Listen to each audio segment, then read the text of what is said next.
So ಭಗವದ್ಗೀತಾದಲ್ಲಿ ನಾವು ಏನೇನು ಕಲಿತೀವಿ ಅನ್ನೋದನ್ನು ನಾವು ಇವತ್ತು ಕಲ್ಕೋತೀವಿ. ಭಗವದ್ಗೀತೆಯಲ್ಲಿ ಏನೇನು ಹೇಳ್ತಾರಾ? ಸೊ ನಾವು ಯಾವಾಗಲೂ ನಮ್ಮ ಮನಸ್ಸನ್ನು ಶಾಂತವಾಗಿ ಹೆಂಗೆ ಇಟ್ಕೋಬೇಕು, ನಾವು ಯಾವಾಗಲೂ ಜಾಯ್ಫುಲ್ಲಾಗಿ ಹೆಂಗಿರಬೇಕು, ಖುಷಿಲೇ ಹೆಂಗಿರಬೇಕು ಅನ್ನೋದನ್ನು ಭಗವದ್ಗೀತೆಯಲ್ಲಿ ಹೇಳ್ತಾರೆ. ಅದರ ಜೊತೆಗೆ ನಾವು ಬೇರೆದವರಿಗೆ ಹೆಲ್ಪ್ ಮಾಡಬೇಕು, ಬೇರೆದವರನ್ನು ಕೇರ್ ಮಾಡಬೇಕು ಅನ್ನೋದನ್ನು ಭಗವದ್ಗೀತೆಯಲ್ಲಿ ಹೇಳ್ತಾರೆ.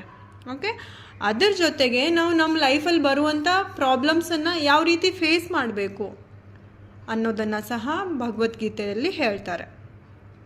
ನೆಕ್ಸ್ಟು, ನಾವು ಯಾವಾಗಲೂ ಡಿಸಿಷನ್ ತಗೊಳ್ಳುವಾಗ ವಾಯ್ಸ್ ಇನ್ ದ ಸೆನ್ಸ್ ಒಂದು ಶಾಣೆರಾಗಿ ಡಿಸಿಷನ್ ಹೆಂಗೆ ತಗೋಬೇಕು, ಒಂದು ಡಿಸಿಷನನ್ನು ಹೆಂಗೆ ಚೂಸ್ ಮಾಡಬೇಕು, ತಗೋಬೇಕು, ನಿರ್ಧಾರ ಮಾಡಬೇಕು ಅನ್ನೋದನ್ನು ಸಹ ಭಗವದ್ಗೀತೆಯಲ್ಲಿ ಹೇಳ್ತಾರೆ.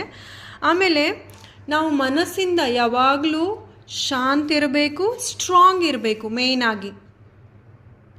ಮೇಯ್ನಾಗಿ ನಾವು ಸ್ಟ್ರಾಂಗ್ ಇರಬೇಕು. ಯಾವಾಗಲೂ ಯಾವುದೇ ಸಿಚುವೇಶನ್ ಇರಲಿ ನಾವು ಸ್ಟ್ರಾಂಗ್ ಆಗಿರಬೇಕು ಅನ್ನೋದನ್ನು ಈ ಭಗವದ್ಗೀತೆಯಲ್ಲಿ ಹೇಳ್ತಾರೆ. ಸೊ ಇವತ್ತು ನಮ್ಮದು first chapter of Bhagavad Gita. Okay, we will start now.